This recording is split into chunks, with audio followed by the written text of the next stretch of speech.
الحمد لله رب العالمين وأصلي وأسلم على نبينا محمد وعلى آله وصحبه أجمعين أما بعد. Nous allons traiter 3 points lors de cette brève intervention. Wabillahi tawfiq. Le premier des points, pourquoi apprendre le Coran? Pas forcément dans son entièreté, mais pourquoi apprendre le Coran? Essentiel.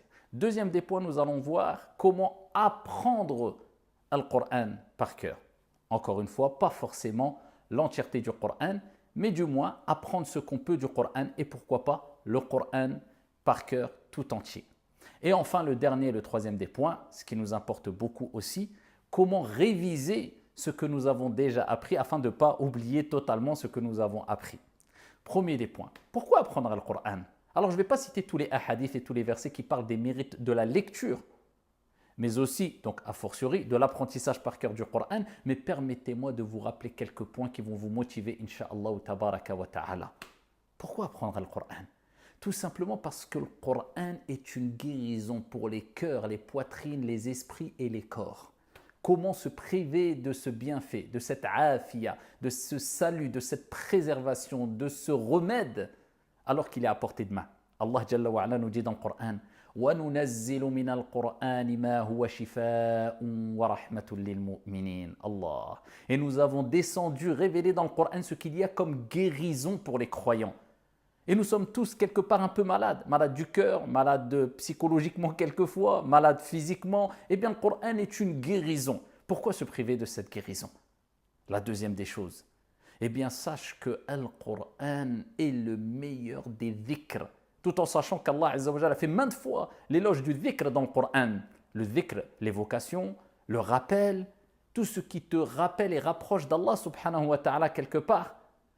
Eh bien, Allah nous dit dans le Coran Inna nahnu nazzalna dhikr wa inna lahu lahafidhun. Nous avons certes descendu le dhikr, Allah a appelé le Coran le dhikr, et nous en sommes protecteurs.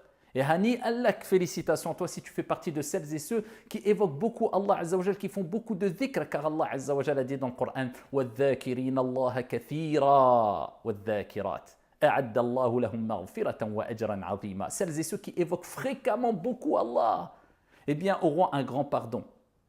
Maghfiratan min rabbihim, ainsi qu'une miséricorde de la part de leur Seigneur. Allah les pardonnera, leur pardonnera. Allah leur fera miséricorde. Eh bien, que dire de celui qui va multiplier le meilleur des dhikrs, la lecture et pourquoi pas l'apprentissage par cœur du Coran. Puisque celui qui apprend par cœur le Coran, eh bien, forcément sera amené à lire fréquemment, beaucoup, à répéter énormément la parole d'Allah Azza wa Jal.